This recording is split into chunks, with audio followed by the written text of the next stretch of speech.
चलो आज हम क्लास 9th की चैप्टर 7 लिया हूँ। इस चैप्टर का नाम क्या है? त्रिभुज। त्रिभुज का मतलब क्या है, कौन बता सकता है? हाँ बताओ, जल्दी बताओ। त्रिभुज का तीनों कोण मिलके नहीं। त्रिभुज का मतलब क्या है, कोई बता सकते हो? हाँ ना? अरे हाँ ना, जल्दी बोलो। हाँ बोलो।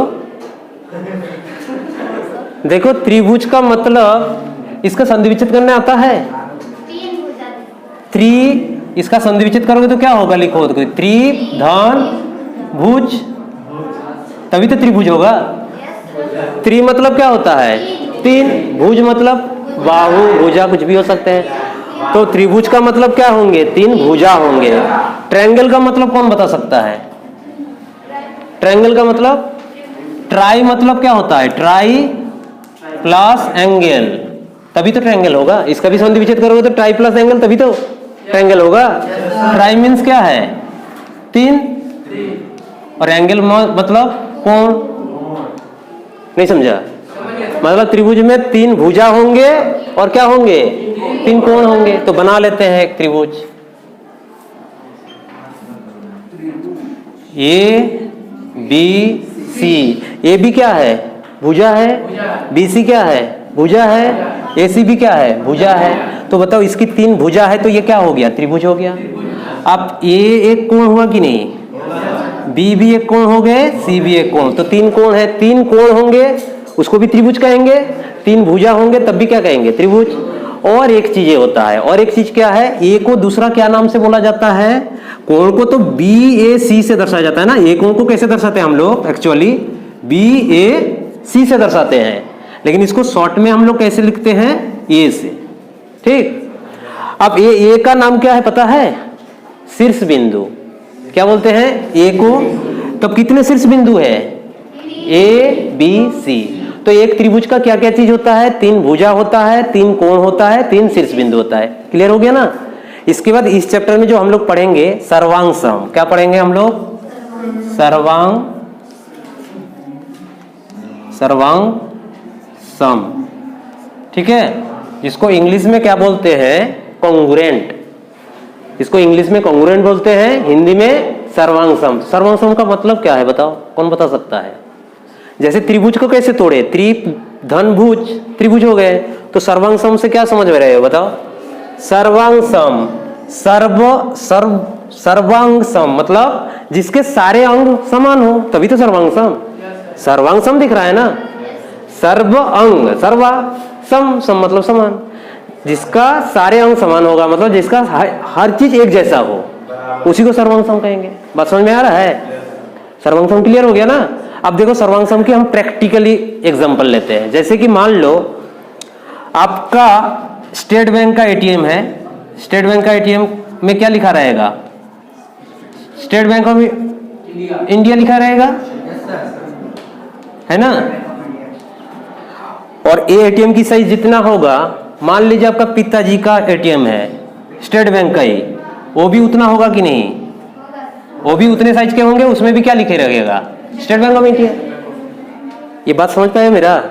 मान लो ये आपका एटीएम है स्टेट बैंक ऑफ इंडिया, और ये नीचे वाली किसके है? आपका पिताजी का है। ठीक, दोनों का एटीएम है।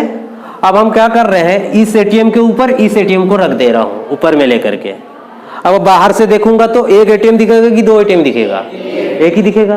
तो एक क्यों दिख रहा है? क्योंकि ये पहला एटीएम के ऊपर जब हम दूसरे को रख दिए हैं, इसके सारे अंग इसके साथ क्या हो गया? बराबर हो गए। यही होता है सर्वांग सम। नहीं समझ में आया? आ गया? पक्का ना? और भी बहुत सारे एग्जांपल है। जैसे कि मान लो, और एक ठो ले लेते हैं हम सर्वांग सम के लिए। जैसे ये एक त्रिभुज ले लिए, इसका भुजा ये 5 सेंटीमीटर है, ये 4 सेंटीमीटर है, और ये 3 सेंटीमीटर है। ठीक। और एक हम त्रिभुज ले रहा हूं पी क्यू आर। ये भी है 5 सेंटीमीटर, ये है 3 सेंटीमीटर, ये है 4 सेंटीमीटर। इस त्रिभुज को इसके ऊपर रख दूं, दो दिखेगा कि एक दिखेगा? एक दिखेगा। क्यों? क्योंकि ए बी भुजा जितनी है, पी क्यू भुजा भी उतनी है। बी सी जितना है, क्यू आर भी उतना है। ए सी जितना है, पी आर भी उतना है। तो ये देखो भुजा भुजा बराबर हो गए ना, इसलिए ये सर्वांग सम कहता है। सारे चीज मतलब एक जैसा हो जा रहा है ना, इसीलिए सर्वांग सम। समझ में आएगा सबको सर्वांग सम है? अब सर्वांग सम पढ़ेंगे क्यों, ये भी तो क्वेश्चन आ सकता है। बताओ सर्वांग सम की हमको जरूरत क्यों पड़ा, कौन बता सकता है? नहीं पता? अरे कोई भी चीज पढ़ते हैं तो जैसे हमने बता दिए थे दो चर वाले रैखिक समीकरण क्यों जरूरत पड़ा, उस टाइम भी हम बताए थे। अब सर्वांग सम चैप्टर जो पढ़ रहा हूं ये क्यों जरूरत पड़ गया, नहीं पता? किसी घर में रेफ्रिजरेटर है? रेफ्रिजरेटर, अरे रेफ्रिजरेटर जिसमें पेप्सी वगैरह रखते हो, अरे तो रेफ्रिजरेटर ना कहते हैं उसको, फ्रिज बोलो चाहे रेफ्रिजरेटर, क्या रेफ्रिजरेटर। रेफ्रिजरेटर जो है उसमें क्या होता है बताओ? बर्फ जमाते हो कि नहीं, पानी डालते हो ना, तो पानी जो डालते हो उसमें कटोरी टाइप का रहता है, कटोरी टाइप का रहता है, आइडेंटिकल एक जैसा।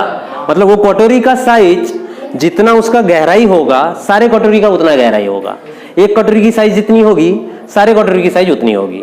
समझ रहे हो? तो रेफ्रिजरेटर बनाना है किसी को तो सर्वांग सम उनको पता रहेगा तब ना वो रेफ्रिजरेटर में सारे कटोरी बना पाएंगे एक जैसा। नहीं समझा?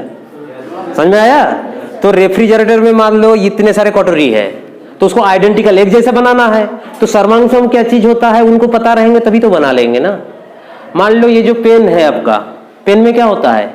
रिफिल होता है, पेन में रिफिल होता है ना। तो रिफिल मान लो एक पेन लिखते लिखते खत्म हो गया, अब रिफिल लगाना है, यही जो पुराना रिफिल एक जैसा नहीं होंगे उसमें एडजस्ट कर पाओगे क्या? तो ये रिफिल बनाने के लिए आपको क्या सर्वांग सम कॉन्सेप्ट क्लियर होना चाहिए ना, तभी तो आप उसी जैसे बना पाओगे ना। नहीं समझा? तो इसीलिए हमको सर्वांग सम की पढ़ना पड़ता है। और भी सर्वांग सम की एग्जांपल ले सकते हो, कैसे? जैसे मान लो 2020 में एक 5 का सिक्का निकला, ठीक, ये कौन सा है? 5 का। 2020 में और एक ठो भी 5 का सिक्का निकला, आप इसके ऊपर इसको रख दोगे तो 2 दिखेगा कि 1 दिखेगा? तो सर्वांग सम कॉन्सेप्ट क्लियर हो गया ना बस। और क्यों जरूरी पड़ा, क्लियर हो गया। अब आते हैं त्रिभुज में, हम लोग त्रिभुज चैप्टर में सर्वांग सम पढ़ेंगे ना। तो त्रिभुज का क्या क्या होता है बताओ? 3 भुजा 3 कोण। तो ये भी सी एक त्रिभुज लिए और एक त्रिभुज हम ले लिए पी क्यू आर, और एक त्रिभुज ले लिए हम एक्स वाई जेड, ठीक है। अब इसको दे दिए हमने 4.5 सेंटीमीटर, इसको दे दिया 3 सेंटीमीटर, इसको दे दिया 5 सेंटीमीटर, और इसको मैंने दे दिया 3 सेंटीमीटर, 4 सेंटीमीटर और 5 सेंटीमीटर, ठीक। और इसको हमने दे दिए 4.5 सेंटीमीटर, और इसको दिए हमने 3 सेंटीमीटर, इसको दे दिया हमने 5 सेंटीमीटर। ये है फिगर नंबर 1, ये है हमारा फिगर नंबर 2, ये है फिगर नंबर 3। बताओ फिगर नंबर 1, 2, 3 कौन सर्वांग सम है? फर्स्ट और थर्ड। गुड, फर्स्ट और थर्ड क्या है? सर्वांग सम है। फर्स्ट के साथ 2 सर्वांग सम है? फर्स्ट के साथ 2 नहीं है, 2 के साथ थर्ड नहीं है। क्यों नहीं है? क्योंकि देखो फर्स्ट के साथ सेकंड को कंपेयर करो, फर्स्ट का भुजा कितनी है? 4.5, ये कितनी है? 3 है। मान लो ये 3 है, 3 के साथ कंपेयर कर लो, 3 है तो 3 है, मैच हुआ एक साइड। ये वाली कितनी है? 5 है, 5 भी मैच हुआ। लेकिन ये कितनी है? ये कितनी है? तो इसको उठा के चाहे इसके ऊपर रखो चाहे इसको उठा के इसको, एक जैसा दिखेगा क्या? थोड़ा बहुत टिपा दिखेगा कि नहीं? इसलिए सर्वांग सम नहीं है। इसके साथ भी कंपेयर कर लो, ये भी नहीं है। लेकिन इसके साथ इसको उठा के डाल दोगे तो एक ही दिखेगा, क्योंकि इसकी भुजा जितनी है इसकी भुजा बराबर जैसे है। तो सर्वांग सम क्लियर हो गया ना। अब ये दोनों त्रिभुज को सर्वांग सम में रूप में दर्शाने की तरीका देखो। ये त्रिभुज को कैसे दर्शाते हैं बताओ? एबीसी त्रिभुज को कैसे दर्शाते हैं? त्रिभुज का सिंबल लगाएंगे, लिखेंगे क्या? A B C. ये समझ में आया? आप एक्स वाई जेड त्रिभुज उसको दर्शाएंगे कैसे? त्रिभुज एक्स वाई जेड। ये समझ में आया कि नहीं? अब ये दोनों त्रिभुज क्या हो गया बताओ? सर्वांग सम। तो सर्व अंग समान मतलब दोनों के बीच में तो बराबर तो लगना पक्का है, और एक ऐसे वाली लाइन लगा दो, ये सर्वांग सम की चिन्ह हो गया। समझ में आ गया कि नहीं सबको? है क्लियर? सर्वांग सम की चिन्ह क्लियर हो गया। अब इसमें और एक चीज होता है, क्या चीज मैं बता दे रहा हूं, देखो ए बी सी त्रिभुज का कितने शीर्ष बिंदु है? 3। कौन कौन है? एक ए है और एक कौन है? बी है और एक कौन है? सी। एक्स वाई जेड का कौन कौन है? एक एक्स है और एक वाई है और एक जेड है। ये तीनों शीर्ष बिंदु है। अब यहां पे जो सर्वांग सम किए हैं इसका पहले कौन है और इसमें, तो कहने का मतलब ए के साथ एक्स का मैच, शीर्ष बिंदु मैच हो रहा है, समझ रहे हो? फिर इसमें कौन है? बी। इसमें कौन है? वाई। तो बी के साथ वाई की मैच हो रहा है, समझ में आ रहा है? इसके बाद यहां पे कौन है? सी। इसमें कौन है? जेड। तो ये देखो इसके ऊपर ला करके ऐसे डालोगे तो ए के जगह में कौन आने वाले हैं? एक्स। बी के जगह में वाई, सी के जगह में जेड। ये है सर्वांग सम। समझ में आया?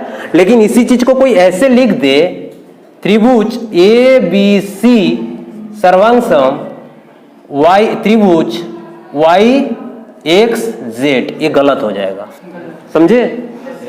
समझ में आया कि नहीं? तो इतना दूर तक है। कल हम लोग इसके क्वेश्चन